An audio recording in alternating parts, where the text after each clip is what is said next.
മട്ടരിയുടെ അടപ്പായസം വെക്കാനുണ്ട്. എൻ്റെ കയ്യിൽ ഇതേ ഉണ്ടായിരുന്നുള്ളൂ, സാധാ അട ഉണ്ടായിരുന്നില്ല, അതാണ് കേട്ടോ. പിന്നെ ക്യാരമൽ ചെയ്ത് പാലൊക്കെ ഒഴിച്ച് അടയും കൂടി വേവിച്ചിട്ട് അതിനകത്തോട്ടിട്ട് വൈകുന്നേരത്തേക്കുള്ള പായസം സെറ്റാക്കി. ഞാൻ തയ്ക്കാൻ വേണ്ടി പോയിരിക്കണമായിരുന്നു, അപ്പോൾ ഒരുത്തം വന്നിട്ടുണ്ടായിരുന്നു, അവർ ഉറങ്ങണമായിരുന്നു. അപ്പോൾ അതുകൊണ്ട് എൻ്റെ അടുത്ത് തന്നെ അവിടെ ഇരുന്ന് വെച്ചിട്ടാ. ഇന്നത്തോടെ എൻ്റെ തയ്യൽ ഏകദേശം ഒന്ന് കുറഞ്ഞിട്ടുണ്ട് കേട്ടോ. എനിക്കിനി നാളെ തുടങ്ങി വേറെ പണിയൊക്കെ ഉണ്ട്. വീടൊന്ന് അടിച്ചു കുറച്ചിടണം. നാളെ ഇവനെ കിട്ടുള്ളൂ, മറ്റന്ന് ഇവൻ്റെ ട്യൂഷൻ ക്ലാസ്സിൽ ഓണം സെലിബ്രേഷനാണ്. പിന്നെ വ്യാഴാഴ്ച എൻ്റെ വീട്ടിലോട്ട് പോകട്ടെ, അവിടെയാണ് ഓണം ആഘോഷിക്കുന്നത്. പിന്നെ സെപ്റ്റംബർ 5 ഒരു പ്രത്യേകതയും കൂടി ഉണ്ട്, അത് ഞാൻ പിന്നെ പറയാവേ.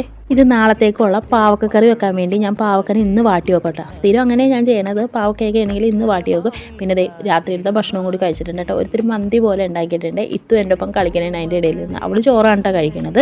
പാവക്ക് ഇപ്പം അടുപ്പത്ത് വെച്ചിട്ടുണ്ട് കേട്ടോ. അതാണ് ഞാൻ ഇടയ്ക്കിടയ്ക്ക് അങ്ങോട്ട് പോണത്. ഒന്ന് ജസ്റ്റ് ഒന്ന് ഇളക്കി കൊടുത്താൽ മതി, അപ്പോൾ നല്ലോണം തന്നെ ഒന്ന് വാടി കിട്ടുമല്ലോ. ഭക്ഷണം കഴിച്ചതിൻ്റെ പുറകെ ഒരിത്തിരി മധുരം ആവട്ടെ എന്ന് വിചാരിച്ച് ഒരിത്തിരി ആ പായസവും കൂടി എടുത്ത് കഴിക്കണേണ്ട. അതിൻ്റെ കളർ എന്താണ് അങ്ങനെയെന്ന് വെച്ച് കഴിഞ്ഞാൽ ഇത്തിരി ബൂസ്റ്റും കൂടി ചേർത്ത് കൊടുത്തിട്ടുണ്ട് കേട്ടോ.